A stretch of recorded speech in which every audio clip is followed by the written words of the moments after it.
Borough for the month of October. I have with me Nicole Shimoni and Brian McGinnis. Next order of business is announcements. Seeing none, we'll move on to item number 3, comments, suggestions, petitions by residents in attendance regarding items not on the agenda. Seeing none, we are on to agenda item number 4 and attachments. 4A, Greater Westchester Chamber of Commerce Christmas Parade.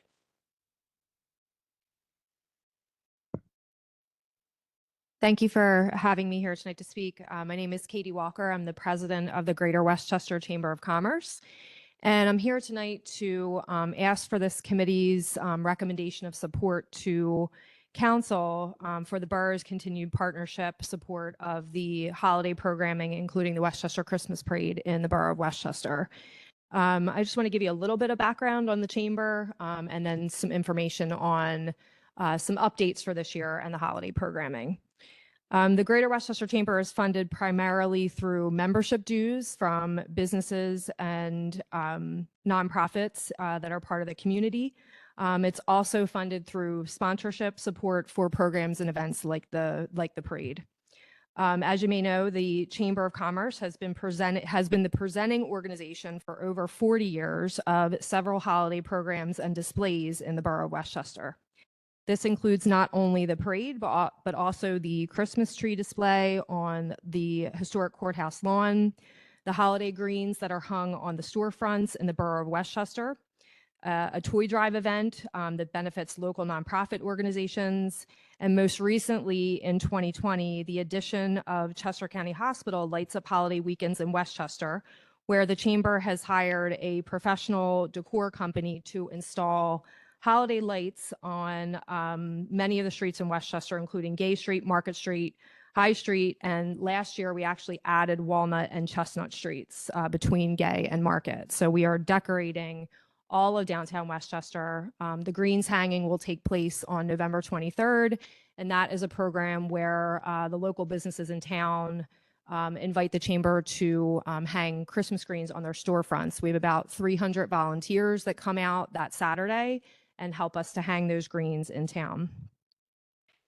The holiday programs that are organized by the chamber are funded solely through sponsorship support from local businesses and organizations. Many of those businesses and organizations own and operate here in the borough, including downtown Westchester, the law firm of Lamb McErlane, and the Masters Baker, just to name a few. 100% of the revenue to cover the cost of the displays, the street lights, the large community events like the parade are raised by the staff and board members of the chamber. The chamber estimates that our staff and volunteer time to plan the holiday programming in Westchester adds up to approximately 880 hours of work over the course of 10 months. It equates to about $70,000 a year in personnel costs for the chamber and an additional expenses of over $100,000 to produce these programs. The holiday programming that will happen this year in the borough of Westchester, and I want to point out that all of this programming for residents here in the borough, as well as anybody visiting the borough of Westchester, are all free. The holiday lights will be installed in mid-November. We already have that schedule figured out with Delvaccio Landscaping and Christmas Decor that comes and puts all the string lights on Gay Street, as well as the wrap garland that goes around the lampposts on Market Street, High Street, Walnut, and Church Street. That lighting will remain up in the borough until usually around the first or second week of January, just after the new year. As I mentioned, the greens will be hung on November 23rd. The 25-foot Christmas tree will be installed on the lawn of the historic courthouse on November 30th. The parade will take place this year on Friday, December 6th. It'll be about an hour and a half long, 80 or so elements, including a Mummers South Philly string band that we've invited to participate this year. We have several USA Olympians that are going to be joining us this year for the parade, 13 marching bands, floats from nonprofits, commercial organizations, and Adam Joseph from 6ABC and Kathy Romano from WMMR will be joining us again as our MCs. Every Saturday, starting on November 30th, we host a music series on the steps of the historic courthouse, and that goes for 4 weekends. So we invite local groups to perform on the steps of the courthouse for the public to enjoy. We have Santa come through on the fire truck. That is actually supported through First Westchester. So Santa comes through on the fire truck for 4 weekends in a row, every Saturday as well in downtown Westchester. On Saturday, December 14th, we'll be doing a Photos with Santa event just at M&T Bank, which will coincide with the Christmas market that I believe is also happening again this year. And then we're also bringing back the gingerbread house competition. So we have 5 local builders, bakeries that build professional gingerbread houses that are displayed around town, and there's a competition for that. People vote on the Chamber's website. Last year, we had over 4,000 people vote in the competition. So just to give you an idea of the programming that the Chamber is behind to really bring people here to our community over the holidays. So tonight, the Chamber, myself, I'm asking for this committee's support and recommendation to the full council for your continued support from the borough for the programming, for all that we do for the residents and those people that come to Westchester to enjoy the holiday programming.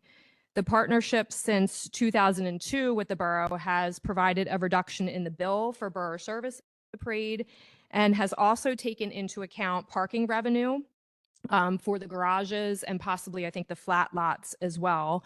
I know that there's been some conversation that has gone back and forth with possibly this committee and council about what to charge for special event fees in the parking garages.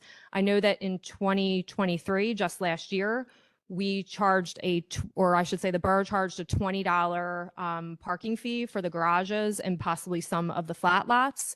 The Chamber is in support of that $20 fee. We were very transparent about that with the public. We have a website and a landing page for all things Christmas, especially the parade that really brings in the biggest crowd in one single evening. And we made everybody aware of where they could park, if there was going to be a fee for parking, what that parking fee was. And I will say that in all of our social media postings, and everything else that we put out for the parade and the calls that we get from the general public about the parade, we did not receive any kind of pushback on that $20 rate. So again, just here tonight to ask this committee for your support and for a recommendation to the full council for continued support and partnership for the holiday programming, including the Christmas parade. Any questions? Thank you, Ms. Walker. Then I'll ask my colleagues up here to confirm, but I think last month we decided on a $10 parking fee, so we've reduced the fee, and that the blank that would be, help me again with, right. So that would be what we would be willing. I'm sorry. I'm sure they didn't hear you. 50%. I'm sorry, 50% of the parking to offset the cost. Right. And that is a standard that we're applying across the events. Right. Okay. As well, we approved a different rate structure, which, so you shouldn't have to ask for like any kind of discount on that because the structure has already taken that into account. So, you'll get charged the rates that we're charging everyone, but they should be equivalent to what you've seen in the past. That's great. We just kind of adjusted them for. Okay. Thank you. So I just want to say thank you to the Chamber for all that you do. It does make it very festive here in the borough, and I think it's very inviting. I think we definitely get more tourism and traction. Yeah, so thank you for that. We're really proud of the work that we do and supports the the businesses and the commerce in town. So we're happy to do it. Thank you. Any comments from anyone? Okay, moving on to 4B, the monthly Westchester Fire Department report.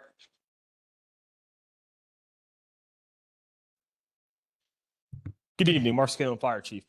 The department responded to 165 incidents for the month of September, with 71 being in Westchester Borough. This brings the yearly department total for responses to 1,300, with 532 being in Westchester. We are currently over 130 incidents ahead of last year at this time.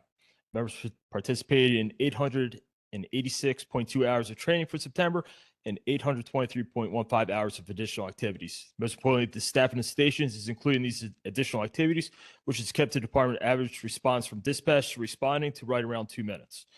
For 2024, members have participated in a total of 12,562.3 hours of training and 8,593.4 of activity hours. There was an estimated $55,000 in total property loss in September, which includes both property and contents. Notable incidents for September were September 5th was a large brush fire in East Bradford Township.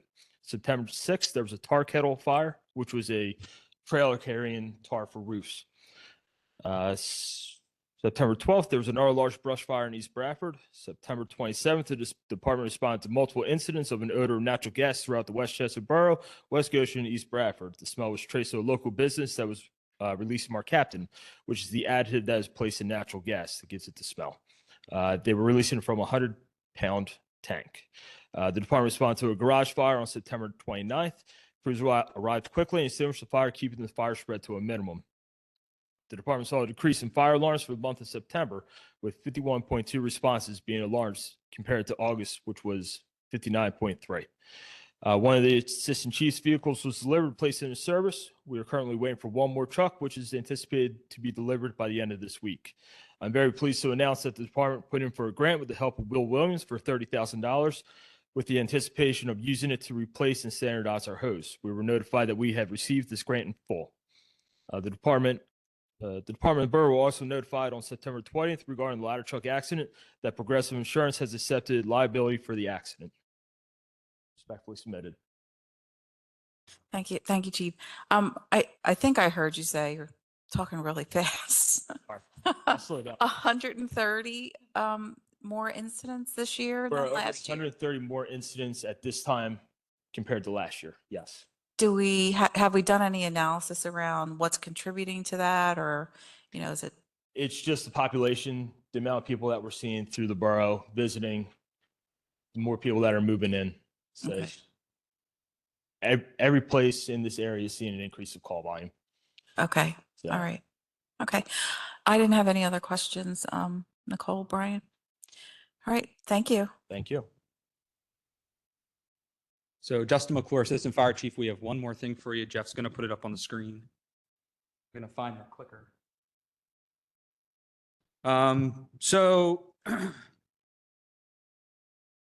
We have a fairly sizable fire department fleet for this county. We're the largest fire department in the county. And we do a really good job of planning out capital replacement for apparatus. That is our largest cost. There was a presentation at the end of last year for the 5-year contracts. So as part of those contracts, which are maintained between the borough and the 5 surrounding municipalities, everybody pays in based on average call volume and assessed real estate value. That cost sharing allows for consistent and sustainable funding, and that's been occurring since 1989. I can tell you from my full-time job, out of 73 municipalities in the county, no one else is doing this. So the borough, East Bradford, Birmingham, West Goshen, Westtown, and Thornberry should be applauded for their efforts here. We used to purchase at-large apparatus on an open bid process. And in 2012, the borough made the decisions that they were going to switch to the CoStar's procurement program for fire apparatus. So on our capital replacement schedule, we have a 20 and a 10-year cycle. The engines, the ladder, the rescue, our air light and brush truck are on a 20-year term. Our command vehicles, which Chief Scanlon just spoke about, our utility trucks and our boats are on a 10-year cycle. And we determine those within the municipal fire protection contract. So in the contract period that we discussed at the end of last year, there was a big chart that had all the apparatus laid out. And we actually laid that out beyond the 5-year contract period. So we essentially can tell you what we think 20 years from now, our capital replacement on fire apparatus is going to be. So 2024, which is the first year of the current contract term, we replaced the 4 command units. In 2025, we're slated to replace an ATV and trailer and 1 boat. In 2027, which is what we're going to talk about tonight, we're slated to replace 1 engine, and then of course a boat, and then our 3rd boat in 2029. I think it's important, and we kind of touched on this, I think, a couple months ago when I was before council discussing the ladder truck and our options with the truck that was out of service versus procurement and a loaner. The COVID-19 pandemic, much like a lot of other things, has drastically changed the fire apparatus market. Personnel on the manufacturer end, they kind of feel that hit like everybody else, getting people to come to work and build fire trucks. The delivery of raw materials, steel being the largest one, has become an issue. It is nowhere near as quick as it used to be. Inflation, as we're going to talk about, has certainly affected the price and demand. This is an industry that only makes about 2,500 trucks a year of this size. And manufacturers have consolidated. So we went from a build time of 18 to 24 months to 48 to 54 months. Becomes incredibly difficult when you're trying to do your budget. The market's also become incredibly competitive. We used to be able to go out and buy a demo unit. Apparatus manufacturers used to carry a significant number of demo units that if you needed to buy something in a pinch, you could go out and procure. They are almost non-existent. They get built, they get toured around, and they generally immediately get purchased. And the fire apparatus manufacturers I've talked about has consolidated. So the current piece of fire apparatus was built by a company called KME that was built in upstate PA. The ladder truck was built by a company called E1 in Ocala, Florida. All of those, along with Spartan and a couple other smaller manufacturers, were consolidated in our company called Rev Group. So we started to decrease the places we can go to look for different fire apparatus. The current fire engine, which is titled in the replacement contract as 511's 2007 KME pumper. It has a specialty device on the top called a snozzle. It's 17 years old and it's coming to the end of its 20-year service expectancy. In 2018, and we see this kind of like clockwork, as trucks start to pass the 10-year mark, we start to see our repairs increase. So there was a major repair to the braking system in 2018. That was at the 10-11 year mark. And then over the last 4 years, it has, as one of the oldest trucks in the fleet, quite frankly, started to become a money pit. And that just comes with the age of the truck. We do a really good job of taking care of our apparatus, but as Chief Scanlon said, our call volume is only going up, and that results in additional wear and tear on the trucks. So we'll talk about the process a little bit. The members of Station 51, which is the firehouse down at Bradford, and Minor, that's First Westchester, back in March of 2023, knowing that this was coming and knowing what the market was doing, started to set some goals and objectives of what we thought would best suit the borough and the surrounding townships for replacement of that truck. The committee went to trade shows, visited other fire stations, talked to different fire companies that have apparatus. We spoke and engaged with manufacturers to determine kind of what our options were. As we only have 5 engines and we replace them every 20 years, this isn't something we do every day, and the market changes yearly. So we wanted to educate ourselves so we could make some of the best decisions and recommendations possible. So we developed a basic set of requirements and shared them with a select number of manufacturers. We received only 2 draft specs back. One of them was nowhere close what we asked for. So based on that, we engaged one of those 2 manufacturers for a final specifications document and quote on a CoStarz contract. That took about a year. It is quite a long process. So our proposed replacement is a Pierce Enforcer 1,500 gallon a minute pumper. A 1,500 gallon a minute pumper is the standard in the Westchester Fire Department. Pierce is a single source turnkey manufacturer. That means when that fire truck shows up here, I'll get to that in a minute, it's ready to go. So all we have to do is train on it. It doesn't have to go other places and get work done. It shows up, we train on it, we put it into service.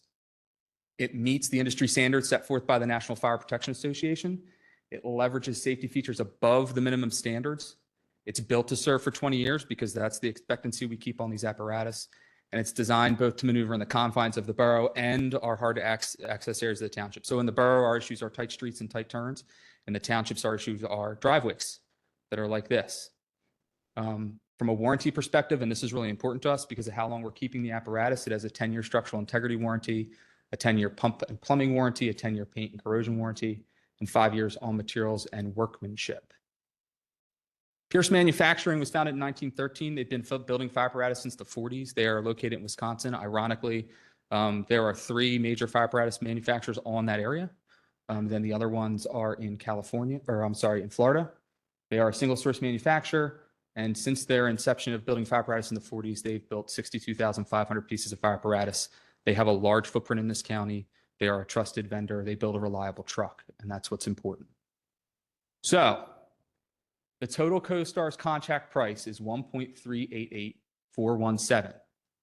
Now I'll tell you, we designed and built and purchased a truck of almost a mirror image with a different manufacturer because of what was available at the time. In 2016, the cost of that engine was $630,000. That same engine today is almost 1.4. That is a no-frills engine. So that kind of tells you what inflation in the market has done. This includes the engine. It includes $30,000 in contingency funds, $50,000 in loose equipment. So we get the truck, we have to put tools on it. Custom equipment mounting. One of the things we took a hard look at was, because we don't do this every day, we want it, and we need to get this right. We actually looked around and we're engaging with a third party as part of this contract to check our work, essentially, and check the work of the manufacturer. So EVR, emergency vehicle response, as part, and this will be through it's a one source, sole source contract. Their job is to review the specifications document, go to engineering in Wisconsin, go to pre-construction in Wisconsin, and come here for final delivery and make sure that the truck is delivered as specified. This also includes a trip for 8 personnel to go to pre-construction or design review and final inspection out in Wisconsin. So 8 volunteers will take time off of work. They will fly to Wisconsin. They will sit with the manufacturer. They will go over the drawings. They will go over the specifications before a wrench is turned. And then they will go out at the end and inspect the apparatus and make sure that it's what was purchased. 49 months from contract signing to delivery, which means that this fire engine will actually come in, if we approve it, a year later than what it's supposed to be replaced at. So we will actually keep the current engine for 21 years. The plus side of this is that this will actually be past the current contract, which means that all the money that the 6 municipalities are paying into capital reserve will actually collect interest for an additional year on that 1.388 million. So I guess silver lining, but everybody is between 48 and 54 months. We are kind of stuck here. That's a small picture. So that's engineers' rendering of the apparatus. It is as small as we can get it, specifically for the borough. And it has all the features and functions we need to deliver quality fire protection to the citizens. I'll make one comment on the price. So the contract price is 1.388417. We can choose to, if council is apt to it, within 90 days of final inspection, pay for the chassis, and we will save $20,000. Now that all occurs in theory in 2028. So Mr. Metrick and I talked today, he was concerned about a payment schedule that kind of nickel and dimes the borough. We can either choose to pay $1.388 million upon completed delivery, or 90 days prior to that, essentially, we can choose to pay for the chassis, which is $640,000. If Mr. Metrick real quick wants to touch on the grant that the borough has also applied for, or is applying for, to offset some of these capital costs. Yeah, sure. There's a local share grant program in the state of Pennsylvania that's funded by gambling revenue, and we are a county that does not have a casino in it, so we get to compete with all the other counties that don't have casinos in them for a share of that money. And it's one of the unusual grant programs because there's really few guidelines about what you can use the money for. So it's one of the few grant programs where you can get dollars for large capital projects like a fire engine. So that's why we're targeting that grant program with this project. And I've reached out to our neighboring municipalities, and they have offered, half of them so far have offered back letters of support that they've ran through their boards and boards of supervisors. And we are going to file a multi-municipal application by the deadline by November 30th. And that'll take about a year for the Commonwealth Financing Authority to render a decision, but we're hopeful that we can get this grant, and that would, I think the ask there is about 50% of the manufacturer price. And I'm hopeful that we can, because that would really put us ahead of capital costs for the next contract cycle, because we have more capital equipment that's coming in the next 2 contract cycles. This is actually a very light contract cycle for capital replacement. There's only one large piece of apparatus in this contract cycle. The contract cycle after that, the ladder will be due for replacement. I would expect by then to spend upwards of $2.5 to $3 million on a truck that 20 years ago would have cost 1.2. Does anybody have any questions? This will also go, and Mr. McGinnis and Ms. Shimoni will we'll hear this spiel again for finance in a little bit, but The Cliff Notes version. the Cliff Notes, yes. I can certainly do the Cliff Notes version because I know then we'll talk about this at work session probably next week. Yeah, since I wasn't able, and it was my fault. And since I wasn't able to get it on the finance agenda beforehand, and it's a financial transaction, we're not asking for any recommendation from finance. It'll just go and be discussed at work session next week, and that's when we can take some action. So. I guess my only question, and just an estimate, and Mr. McGinnis, maybe this is a question for finance, is like, how much money interest would we earn approximately for that extra year period? And, I'm assuming that goes towards the cost of the apparatus. Well, you're but- going to earn that interest in your account. When the borough signs for this truck, hopefully this month, that's the price. Yeah, So almost 5 years from now, we will pay $1.38 million. You and the surrounding municipalities will have been paying to actually pay for that truck by 2027. So you'll actually hold that money in capital for an extra year. right. So that's essentially bonus money to the borough. Yeah. And that's what I was looking for, like approximately, if there is a silver lining to this, like you said. Yeah. I mean, I don't know, but I think that the interest would be, depending upon what rates are going to be, I think it'll be a decent amount that we would earn off that amount. So, I mean, 4%, maybe 3.5% during that time frame. I mean, to Mr. Metric point, it only helps in the next, the following contract cycles when capital replacement is going to be far higher than what it is in this one. Right. Okay, thank you. Any other questions, comments? I have a couple. Sure.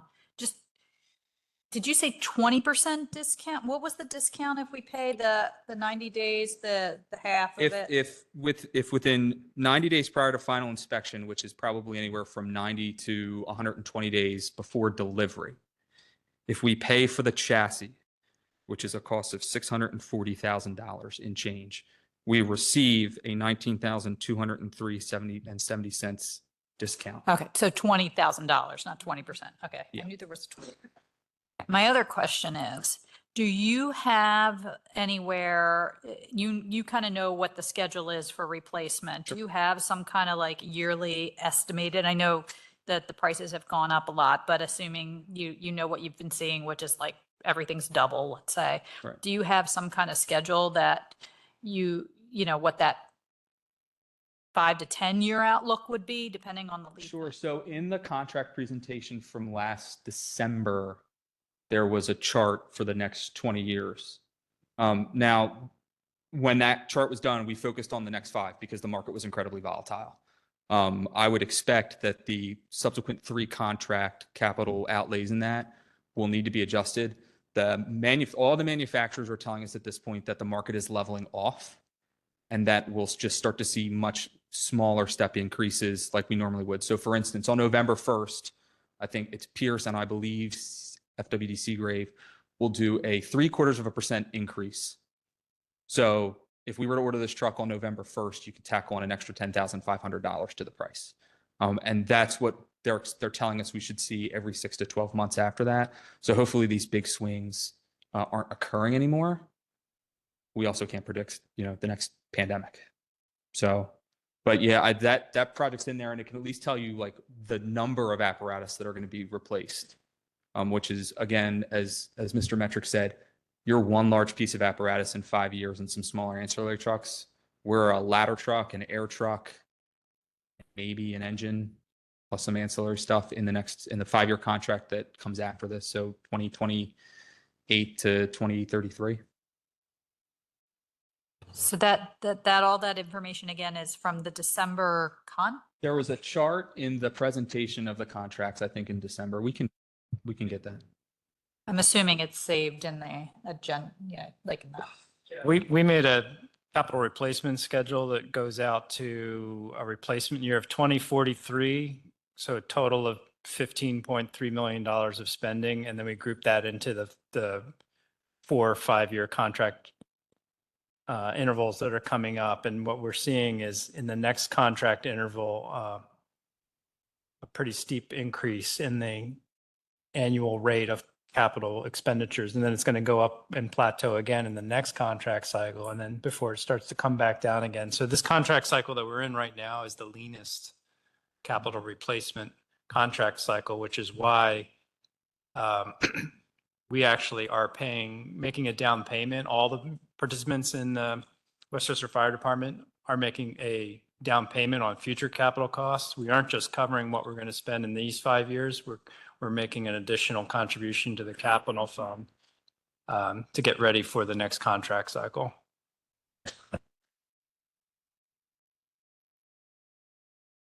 And we're going to keep looking for LSA grant opportunities as much as we can.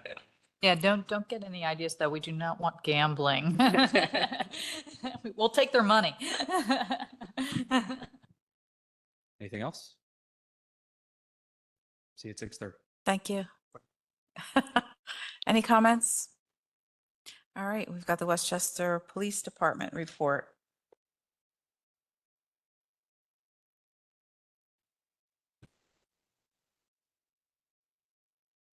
Hi, I'm Josh Lee, and the police chief.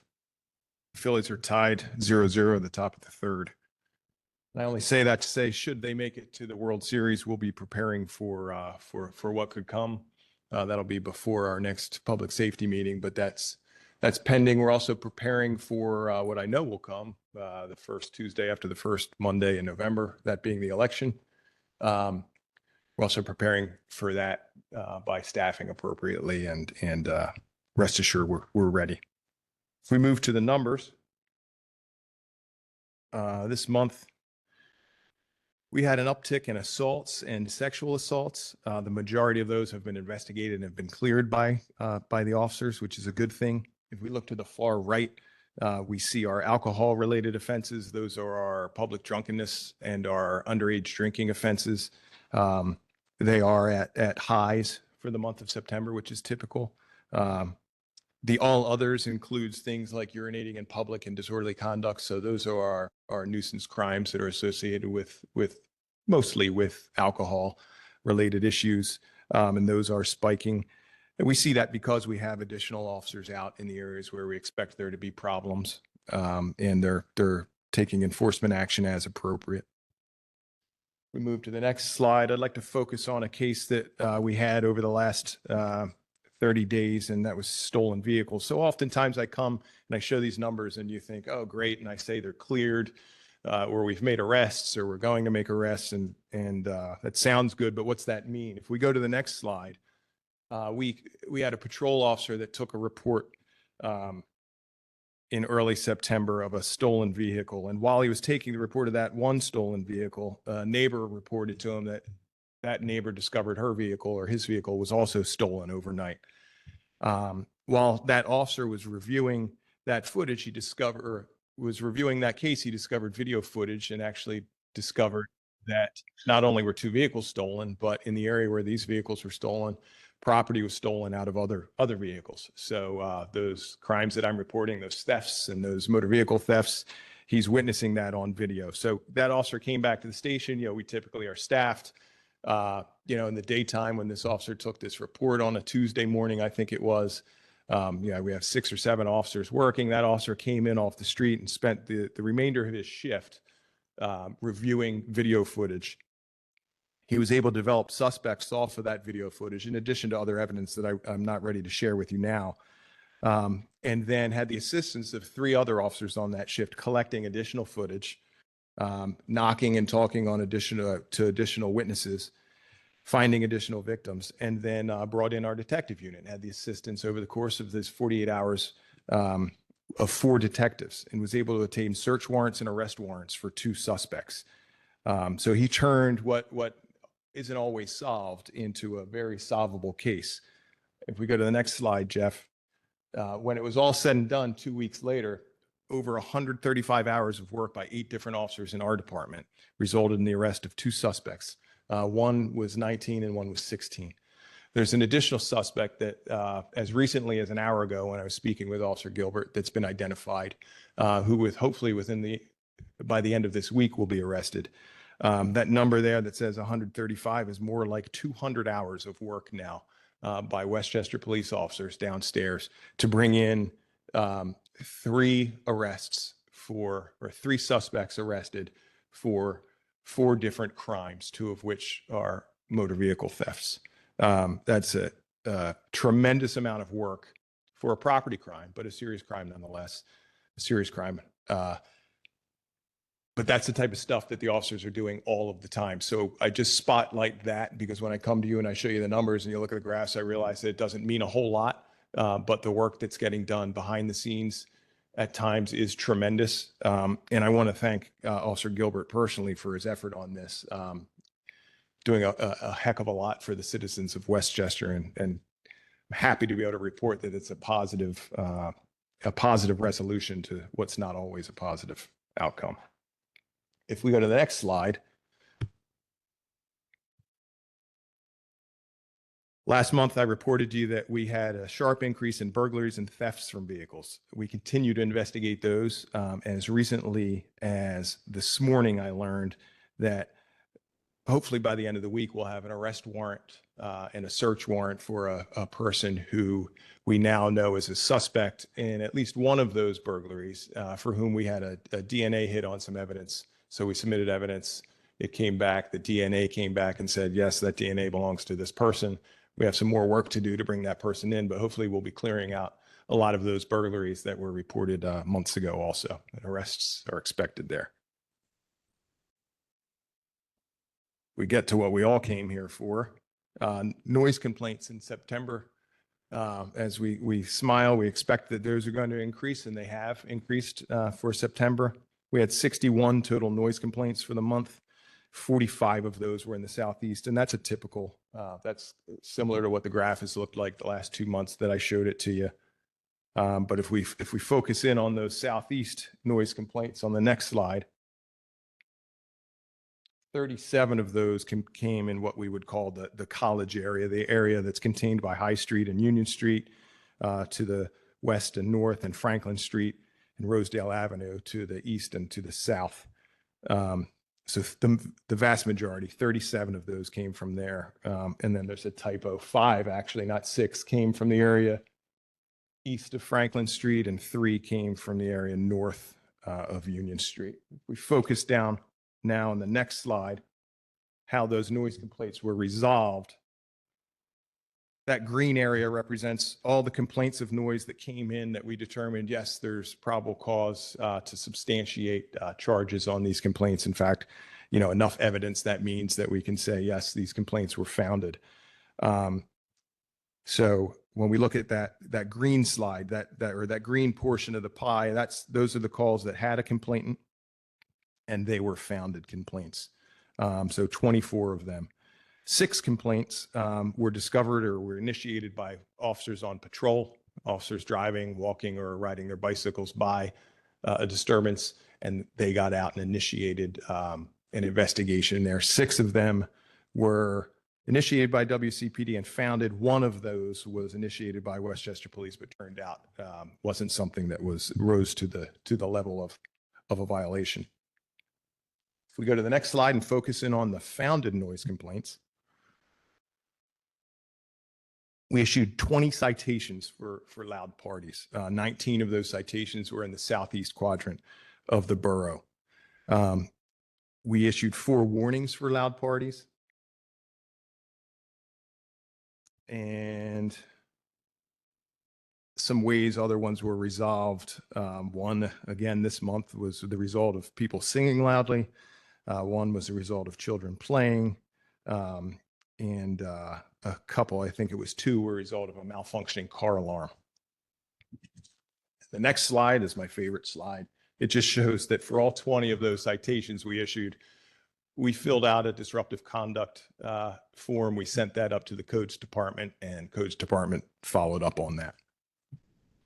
That's really all I have for my report this month. Excited to announce that we have a more user-friendly email to get in touch with me. And if anybody needs me, it's easy to remember, policechief@westchester.com, but always available for questions. Thank you. I have a couple of questions. First of all, thank you. Thank you, Officer Gilbert. What is? Gilbert, Officer Doug Gilbert. So thanks to him for solving, we're almost completely solving, getting a couple of arrests for the car thefts. And I wanted to ask two questions on that one, like kind of where did that happen? And were they like also opportunity thefts, or was it like a break and entry? Like how did these cars get stolen? I'd rather not share where they were at this point in time. They were certainly in the borough. In neither one of them that I'm aware of could one of the owners done anything to prohibit. It wasn't one where sometimes we see these where they're almost inviting somebody to steal their car by leaving the door open or the keys in the ignition. It was not that at all. And then thank you for your work on the other pieces that I know everyone's been asking you about with the noise and the citations and trying to get that under control. So thanks for continuing to work on that. And Yes, ma'am. Thank you. Thank you. Any other comments for? Sure. Come up and name and address, please. I'm Jim Sargent from 321 South Walnut Street, and I do want to compliment Chief Lee and the police department. They do an excellent job in our neighborhood and throughout the borough.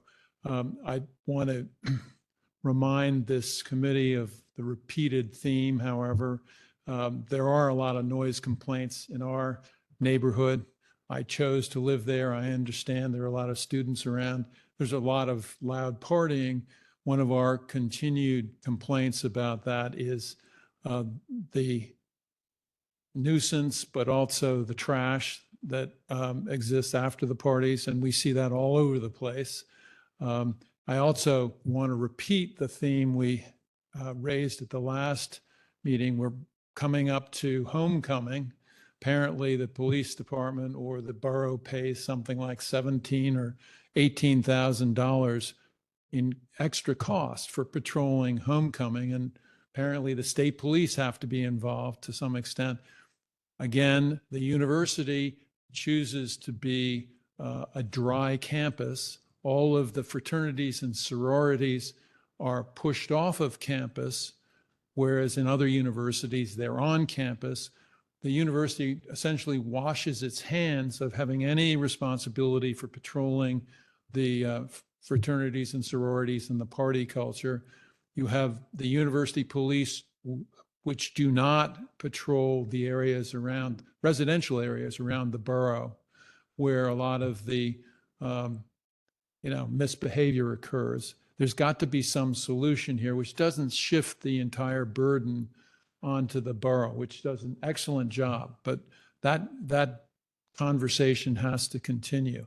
And I'm happy to do whatever I can. I've been in touch with Carolyn Comita and raised the issue with her. We'll keep raising that with our elected officials, but I want the borough to know that it should have a voice, and we have to have a dialogue with the university about this, and maybe the state legislature, which has to turn that campus around into having responsibility for patrolling its members. And it's exacerbated, of course, because the university provides far fewer housing opportunities than it has students.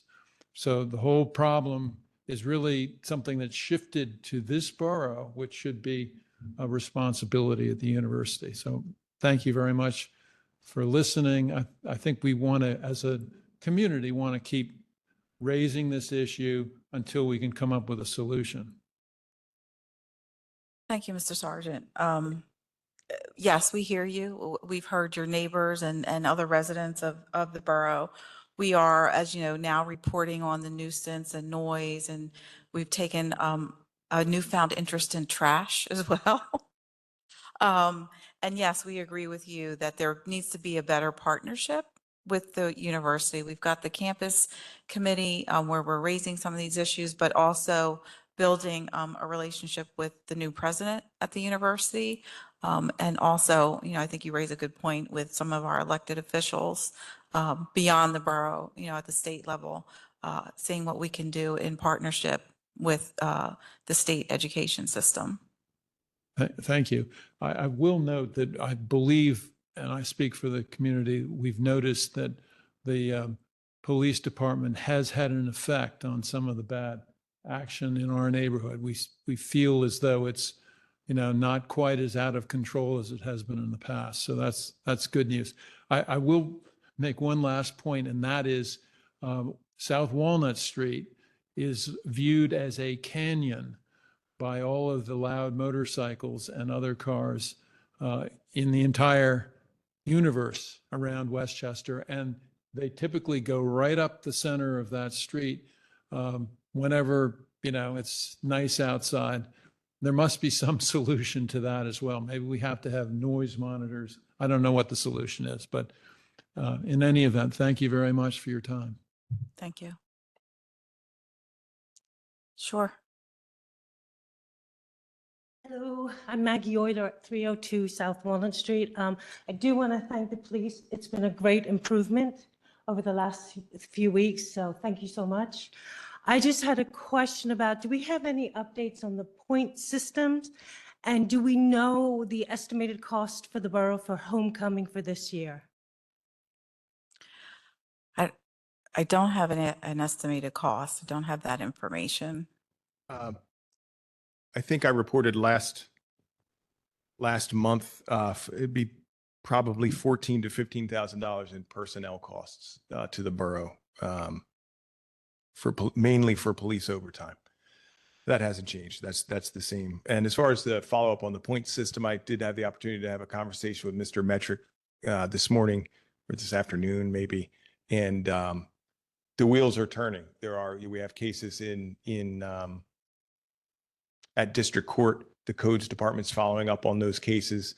They are following the steps of the ordinance and assigning points as appropriate. So the system that is in place is working to the full extent that system can work.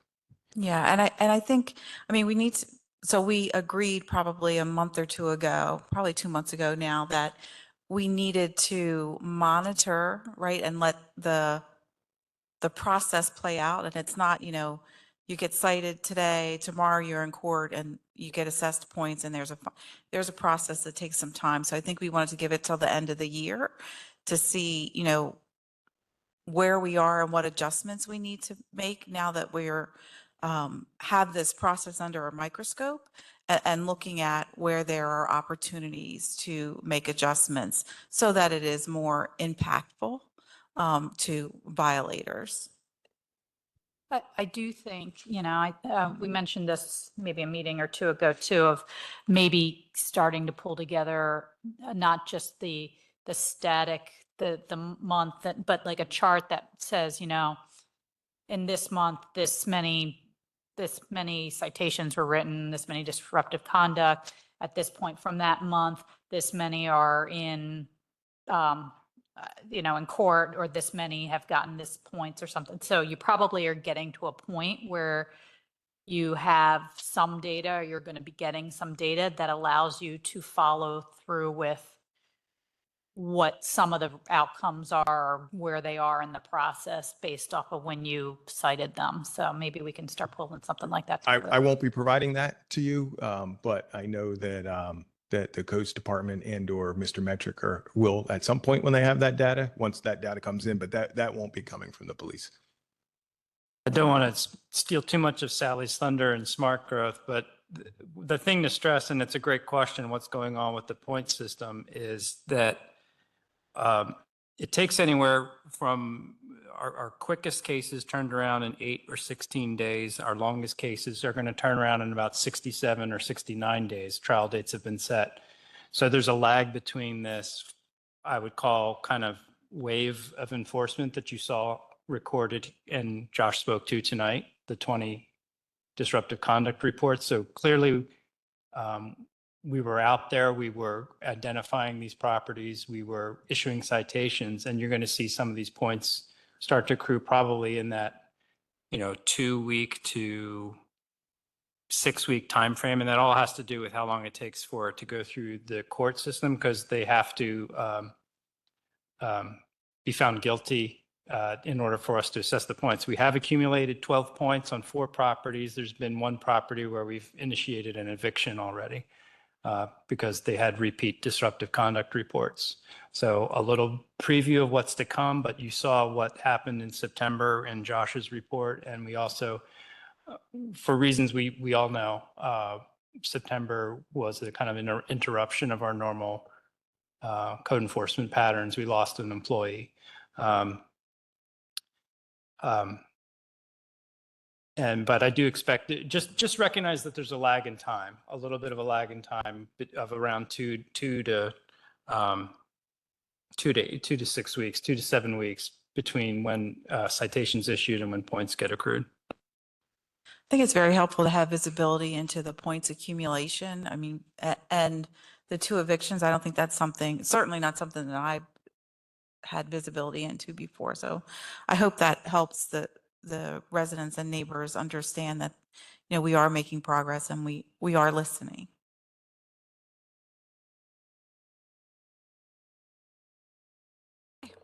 Any other comments? All right, seeing none, on to fellowship. Good evening, Chaz Bergen, EMS Chief from Good Fellowship Ambulance. I want to be respectful of the time, so we have a budget ask tonight as well. So if you're okay with it, we'll just defer the report and go into that unless you have any questions on the report that was submitted. Okay. Some background on this, and Jeff, you want to switch over that presentation.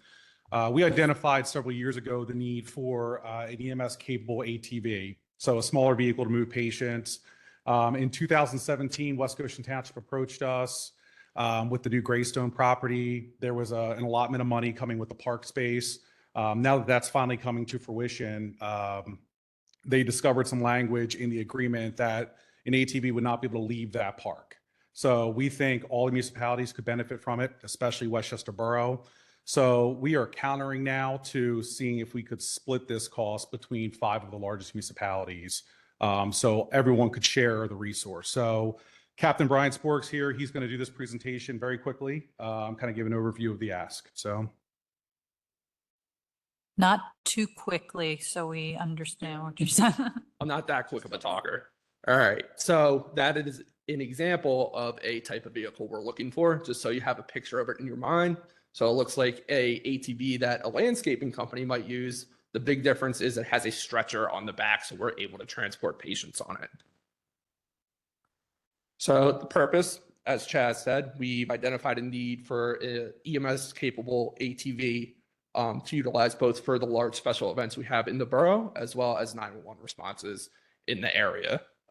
So we cover 64 square miles total in our total response area. Densely populated borough, sparsely populated outlying area with a lot of large recreational areas, such as Stroud Preserve, Harmony Hill trails, areas not necessarily in the borough of Westchester, but are certainly utilized by borough residents. So as I said, would like to use these for 911 response capabilities. So this would be able to access places where we can't drive an ambulance. As I said, like those outlying areas like Stroud Preserve.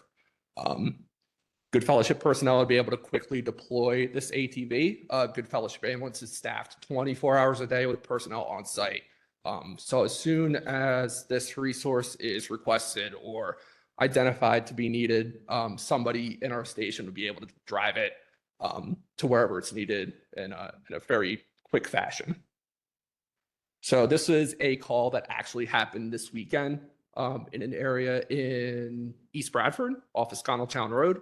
The gentleman you see on the what's called a Stokes basket, which is a metal basket we use to carry somebody, fell into a ravine somehow and injured his leg and needed to be carried out. Problem we ran into is the ambulance and other larger vehicles couldn't make access to that area. There were barriers in place with the intent of keeping vehicles out. However, an EMS-capable ATV would have been able to make access to this area and would have saved our crews and the fire department from having to physically carry this patient, however far it was, to the waiting ambulance. Special events. in my opinion, this is going to be the biggest utilization of this resource. So we have a lot of big events in the borough. Westchester County Restaurant Festival, Westchester Chili Cook-Off, the Christmas Parade. Chili Cook-Off just happened this weekend. We're getting ready for the Christmas Parade. And this would allow EMS providers to access patients in very crowded areas close to vehicle traffic, and safely transport patients via the stretcher to the waiting ambulance. So that's kind of the big thing, is having patients that need to lay down on a stretcher that we can't walk, or have in a seated position to be able to get them to the ambulance. So this was from the Chili Cook-Off. It's a very crowded gay street. So I don't know if you've ever pulled a stretcher with a patient on it and had to wear all the equipment on your back. But navigating that crowd with all of that stuff wouldn't necessarily be the most easy thing. Navigating it by myself to try to get this picture was rather tough in itself. So the ATV, I know you couldn't see it in the picture, would also be equipped with lights and sirens. So you'd be able to get, not as loud as the ones like on an ambulance or a police car. They're a little smaller, but enough to get everyone's attention so you can kind of part the sea of people and make your way.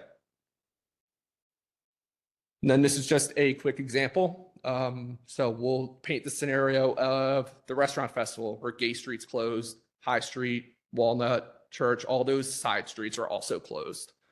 Where the circle is, that's roughly in front of Kildare's. Let's say we have a medical emergency happen there. Our crews that are on site at the restaurant festival would have to make their way by foot to access to the patient. Our ambulance would have to park in any 4 of those squares. So wherever the street's still open, they'd have to get to, they'd have to take all their equipment off the ambulance, including the stretcher and whatever medical equipment they need. They'd have to make their way on foot to the circle in the middle in front of Kildare's to get that patient, and then walk the patient all the way back to the ambulance. What the ATV would do is that could make the response, that could pick up the patient, they could start treating the patient, and they could drive that patient to wherever the ambulance is parked, and saving all that foot time back and forth between the trucks. So the total cost that we have estimated so far is about $46,056. And that would include the ATV itself, all the upfitting, lettering, graphics, lights and sirens, and the trailer that would pull it. We have applied for state grant funding. We're still waiting to hear back on that, I believe. But if that should not happen, that's why we're coming to Borough Council as well as the other surrounding communities that we would utilize this piece of equipment for. So our ask for to you guys in the borough is about $9,211, which after listening to the fire truck presentation, doesn't sound that bad. So questions, comments, concerns, clarifications? Almost sounds free. Yeah. I do have a question. Are there, when you get your ambulance, you got all sorts of stuff inside, right? That can treat people once they get inside the ambulance. Yep. Is there a limitation to what the ATV, like what you can bring along with you on that? Do you reserve it then for certain types of things that happen? So we would be able to have our bags that have various equipment. So most of the equipment on the ambulance, with the exception of some bigger pieces of stuff, is extra. So all of our bags contain enough equipment to handle a patient or 2. And then if we need more equipment, we kind of start pulling it from the stock in the ambulance. So that would essentially be ATV ambulance to a certain extent. So, all right. Can you speak a little bit about the state grant that you applied for, the amount you applied for, whether there's a match and the timing? Love to talk. Thank you. Sure.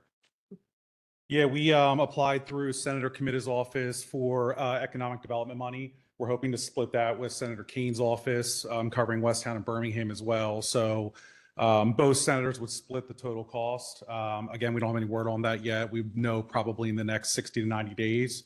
But again, as a last resort, we wanted to ask the municipalities to also budget for it, and hopefully we don't need it with the grant. So again, we've known we've needed this for 5 or 6 years now. It's just, this is what's transpired in the last 30 days with, unfortunately, the Greystone agreement. So there's a lot of use for it here. We know we need it. We've just been kind of waiting, and this is the point we're at, but we're hopeful the grant will come through. What is the ask amount, and is there a match? The grant? Yeah. $50,000 was the ask. There's no match to it.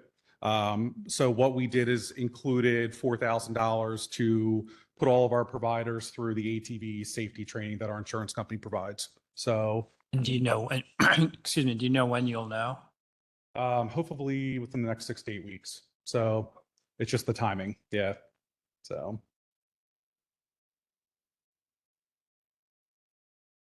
No, I don't have any other questions. Okay, thank Okay. you. Thank you. Any questions from the audience?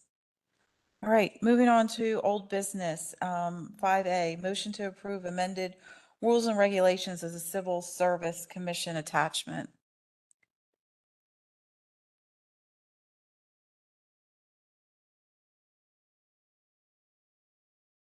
Hi, my name is David McMain. I'm the solicitor for the Civil Service Commission, and I know there was a lot of red ink on the amendments, and it wasn't nearly as bad as what you think. So let me just give you a quick kind of overview of some of the things that are changing. There's three reasons for the changes. One, they really haven't been amended since 2016. We're fairly new as solicitors, and I think my predecessor was the solicitor for about 30 years. So we kind of took a fresh look. One of the things that jumped out is there was a section about quorum being 2 people. The civil service rules for the boroughs require 3. So that was one of the changes. Second, we updated some of the language to take into consideration things like discrimination. It's a broader definition than it was in 2016. The Americans with Disabilities Act, and number 3, the overarching, there were some inconsistencies with certain sections, one of which was for the hiring of the police chief, for example, was unclear whether the police chief would have to go through all the testing that a rank and file officer would go through. So I can give you 4 or 5 examples of kind of things that big picture change. So you have a flavor of what's different. On page 5 was the quorum. As again, we change it to 3 instead of 2, which conforms with the state regulations. On page 7, there's a thing for character and reputation reports. And one of the changes that have happened in the Commonwealth in light of some of the past 2 or 3 years with law enforcement is there's an act passed called Act 57, which if you have a problematic officer that gets disciplined and they move on and try to apply to a different department, the department now has to provide that information. So you can't have a problematic officer just kind of jump around and never be found out that there was a problem in his or her prior department. So we added a little bit on that. Page 8 is again the expanded definition of discrimination. Page 8, we added in a section that applications could be accepted electronically. That wasn't in there previously. Page 10, about rejection of an applicant. We amended to put in someone illegally using a controlled substance because, as we know, with medical marijuana and so forth, some of these things are changing. So we put that in the illegal part. Page 11, previously it said that an elected official of the borough could not apply for a position. We expanded that to be an elected official of the municipalities, which I know the borough services. So that was in light of changes since. Changed some things on testing to be consistent with the state training agency. That's on page 15. We changed some things on page 14 about a polygraph examination. And page 18 was the thing I spoke about where we made clear about what was required on the hiring of a police chief, what testing and background was necessary. And on page 21, we made it consistent with changes to the borough code across the board that we had to make consistent in the rules. So that's kind of a 10,000-foot view of, I think, the more significant things. It's not changed dramatically. We wanted to update it, make it current with prevailing laws, as well as some inconsistencies with the borough code. So I'm happy to answer questions, but I think the commission's been through it and I think recommends the adoption. I'm sorry, tell me your name again. My name is David McMain. David McMahon, thank you. I did have a couple of questions, and thank you for that background. I assume that what was posted, it's the red lines, the red are all the changes, right? They are. Is Well, that correct? if there are 2 or 3 words in a section, My office just made the whole thing red, so it's not as Okay, red as it would otherwise appear. okay. Um, Oh, the one other thing, not to interrupt you, we also, at the request, I guess, of the department, changed the percentage of point scoring for sergeants, lieutenants, and so forth. It had been 70-30. They requested and the commission agreed to make it consistent with the initial hiring that the written would be 50% and the oral would be 50%. okay. Bear with me because I have a couple of questions. Sure. So there's a couple of instances, like on page 3, where we have condition that might disqualify. Are those conditions defined anywhere that would disqualify an applicant? I'm sorry, page 3? Yes. Like under the medical exam, the psych exam. Yeah, so these are all consistent with the civil service rules Okay. statewide. So Okay. some of it was just making it consistent with changes to those rules that have occurred since 2016. There is reference to suspension on page 4, and it calls out unpaid. Does it also cover paid suspension? Does that ever occur?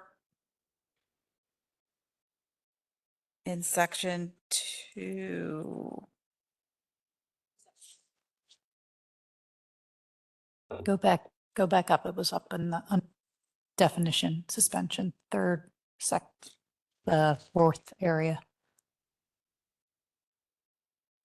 Yeah, that would be consistent. Okay. For paid and unpaid? Correct. Does that need to be called out there? Because it only says unpaid.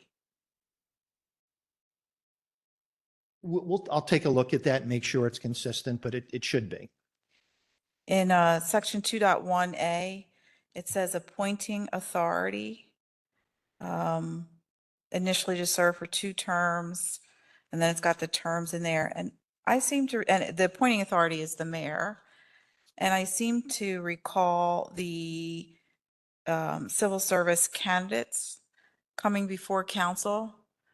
Is that I'm sorry, the civil service, committee candidates that are applying for civil service coming before council? Is that changing now and it's being, The council has the authority to appoint membership on the Civil Service Commission. Yeah. They would be the appointing authority in that that paragraph, correct? so the appointing authority in the document, defined terms, says it's the mayor. But here in 2.1, the appointing authority, is that the mayor or is that council? 2.1, hold on, got to put my reading glasses on.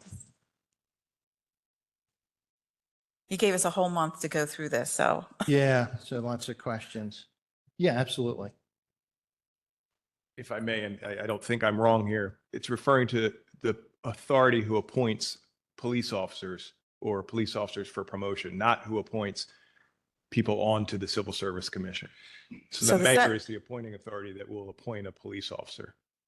The commission shall consist of 3 commissioners who shall be qualified electors of the Borough of Westchester and shall be appointed by the appointing authority.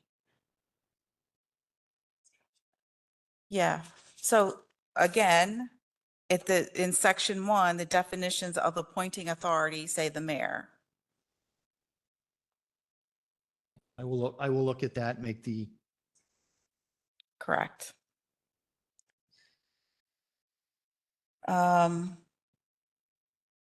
Section 2.3C, alternate members. An alternate member of the commission made so pursuant to section 1174 of the Borough Code shall continue to serve as commission in all proceedings involving the matter of the case for which the alternate was initially designated. I know we just added alternates like in the last year or so, right? So they would continue to see whatever that case is through to the end. through to the end, right? Okay.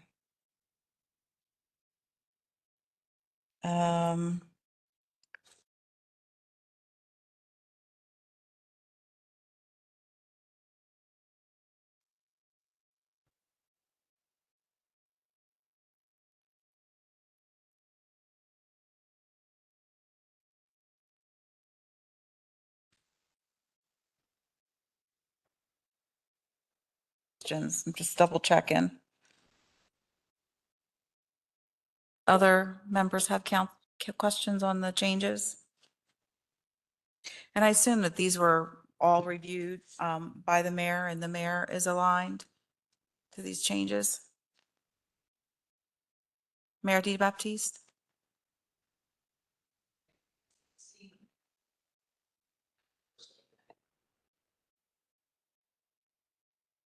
The mayor is not the head of the Civil Service Commission.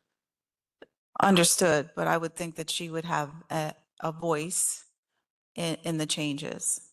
She was at the last meeting where we discussed the meeting before last, where I was present, and it was discussed.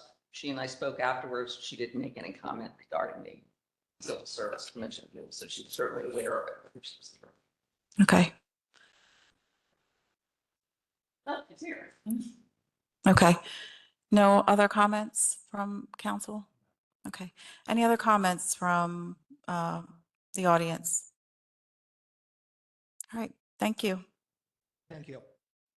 Are we aligned to those changes and going on consent? Yes. Okay. Yep. All right. Almost there. 5B, discuss the North High Street corridor issues available to manage safety and traffic. I'll keep it very brief. Somebody put this on the agenda last month or 2 months ago, and there's a long possible solution and a very short possible solution, and you should think about it over the coming months. The North High Street corridor has problems, and that the main problem is at the intersection of High and Washington Street and the number of crashes at that intersection. We could re-engineer the entire North High Street corridor. That would require a heck of a lot of study and engineering. We'd have to partner with PennDOT for that. That may or may not solve the problem. We could also do something as simple as removing parking from North High Street on both sides of the street to increase the sight distance at that intersection, or even consider changing the direction of travel on the first block of West Washington Street from one-way east to one-way west, so that nobody would be coming out of Washington Street and trying to make a left turn across traffic. Those would be issues that parking should probably look at in committee, and maybe get together after that and then come up with a solution or an idea moving forward. But we have put some effort into it. Yeah, I think we had requested a parking study by the parking committee to understand like how many people, how often that area is being used for parking. You know, is it highly populated? You know, scarcely populated? And then I think, you know, we can make some recommendations around parking or the traffic direction. Yeah. You're talking about reducing parking on High Street or on Washington? Yeah, because I think the High Street, the thing is that it turns into like free parking, like after 5 or 6. So my assumption is that people try to take advantage of that. I know I have in the past when going to the theater. And that's the other thing that I think we need to consider. It's also, there are people walking out of that theater. So just redirecting traffic, it's not just about traffic, it's about foot traffic. There's no lights there for people to cross the street after they come out of the theater. There's, you know, it's pretty dark. And so there's probably some other things that we can consider too, like a crosswalk or things like that. That could help also with traffic control and also help with some of the pedestrian traffic that will happen there, or does happen there because of the events that go on. So I think those are other things that need to be considered, not just, you know, in addition to some of the things that you've already mentioned. Yeah, I think that's how we got here, is the foot traffic in that particular area. And maybe something else, because this is a PennDOT road, is just things to slow down traffic, you know, whether it's the little bumps in the road or signage. I know that has to go through the state, but. It is a PennDOT road, or was a PennDOT road, but unless I'm mistaken, we've adopted that road and it's ours. That doesn't mean we don't need PennDOT's approval for things like traffic signals, which take time. And obviously, that's a decision for committee or for council to make. Okay, any other comments? Council? All right, moving on to 5C, discuss the review of the process to guide resident compliance and improvement of enforcement violations for trash.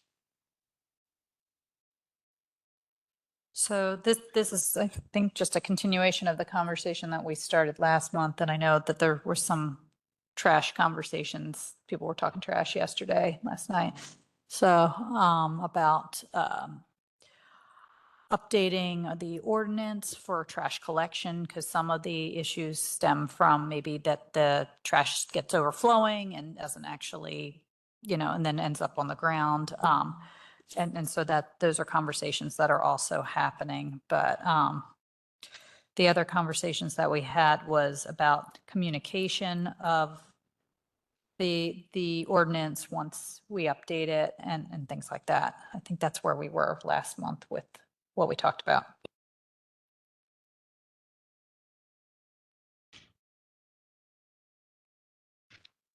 I don't have an update on that. I don't have much. I think there was one site, I'm looking at my notes from last month. We talked about, there was a citation in August.